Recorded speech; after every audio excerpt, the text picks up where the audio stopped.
अगर आप कद्दू के सालन की रेसिपी को देखने के लिए इस वीडियो पे ठहरी हैं तो वीडियो को फुल देखिएगा, क्योंकि इससे पहले भी मैं कद्दू की बहुत सी वेरिएशंस की रेसिपीज़ को आप लोगों के साथ शेयर कर चुकी हूं, जिनको मैं वीडियो के एंड स्क्रीन पे दे दूंगी और उनको भी इंजॉय करके जाइएगा। वेलकम बैक टू जनाब फूड्स, हमेशा की तरह अपनी वेजिटेबल की नई अमेजिंग सी रेसिपी के साथ, जो कि आज रेसिपी है कद्दू की रेसिपी। कद्दू गर्मियों का सीज़न हो और उसमें कद्दू की बात ना हो, ये तो हो ही नहीं सकता। और वैसे भी हमारे रिलीजन के अकॉर्डिंग कद्दू खाना एक सुन्नत है, तो उसको हर रोज़ बनाएं, हर वीक बनाएं, थोड़ा सा चेंज करके बनाएं। चेंज करने के लिए किस तरह से आपको रेसिपीज चेंज मिलेंगी, उसके लिए जनाब फूड्स को फॉलो करना होगा और चैनल को अभी से सब्सक्राइब कर लेना होगा, ताकि जैसी ही नई वीडियोस अपलोड हों तो आपको फ़ौरन से नोटिफिकेशन मिल जाए और आप इन नई नई रेसिपीज़ को एंजॉय कर सकें और अपनी किचन कुकिंग की स्किल्स को बढ़ा सकें। सबसे पहले मैंने एक बड़े साइज़ का कद्दू लिया था और जिसको मैंने हाफ ग्रेट किया है, और उसके बाद 2 अदद मैंने बड़े साइज़ के नहीं, दरमियाने साइज़ के आलू थे, उनको भी मैंने बिल्कुल ग्रेट कर लिया है। और बाकी हमारा जो असल सब्ज़ी बनाने का प्रोसेस है वो अब शुरू होगा। सिर्फ यही कहूँगी कि वीडियो को दरमियान में छोड़ के मत जाइएगा, बहुत ही मज़े की रेसिपी है और अगर आप इस रेसिपी को फॉलो कर लेंगी तो आपको वाह वाह होने वाली है।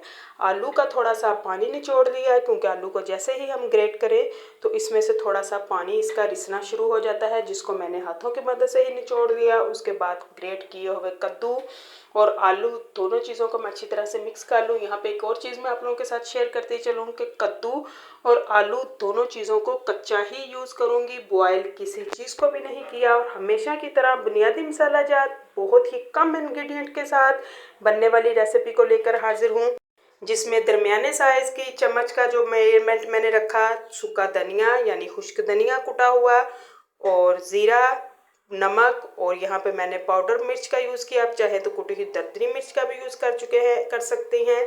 और 1 कप के बराबर जो है इसमें मैंने मैदे का यूज़ किया और 2 चम्मच खाने वाले जो हैं वो इसमें मैंने भर के कॉर्नफ्लोर का यूज़ किया। कॉर्नफ्लोर और मैदा दोनों ही हमारी रेसिपीज़ में क्रिस्पीनेस लाती हैं और बहुत ही खूबसूरत तरीके से जो है इन चीज़ों को फ्राई करती हैं। और एक और इनका जो फ़ायदा है वो ये है कि अगर हम किसी फ्राइंग चीज़ में इसको ऐड कर लेते हैं तो ये इसको बिल्कुल भी जलने नहीं देता, बल्कि बहुत ही खूबसूरत तरीके से अंदर तक डीपली जो हमारी चीज़ फ्राई होकर पक जाती है, गल जाती है। और ये बिल्कुल भी उसके कलर को कालापन नहीं आने देता जो कॉर्नफ्लोर है, अगर हम उसको अपनी फ्राइंग वाली चीज़ों में ऐड कर लें। तो सारे बैटर को मैं इस तरह से मिक्स कर लेने के बाद गोल गोल सी शेप दे लूँगी। यहाँ पे आपको बताते चलूँ कि अगर आप कोई ख़ास शेप देना चाहें, किसी मोल्ड को यूज़ करते हुए देना चाहें, कटलर की शेप देना चाहें या नगेट्स की शेप देना चाहें, जिस शेप में भी आप चाहें आप अपनी इस रेसिपी को तैयार कर सकती हैं और इस नई सी रेसिपी से इंजॉय हो सकती हैं।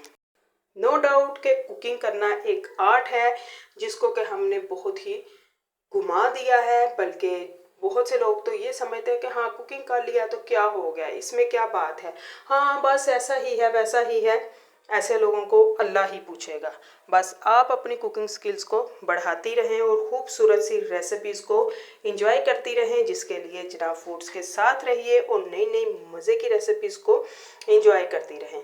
चूल्हे की जो फ्लेम है उसको सबसे पहले मैंने हाई रखा, ऑयल गर्म करने के बाद मीडियम पे कर दिया, स्लो पे नहीं, मीडियम पे रख के सारे को फ्राई किया। और आप देखिएगा कि एंड तक हमारा जो ऑयल है वो बिल्कुल साफ़ रहेगा, उसमें कोई भी बिल्कुल भी हमारा जो बैटर है ये मटेरियल है बिल्कुल भी फैलेगा नहीं।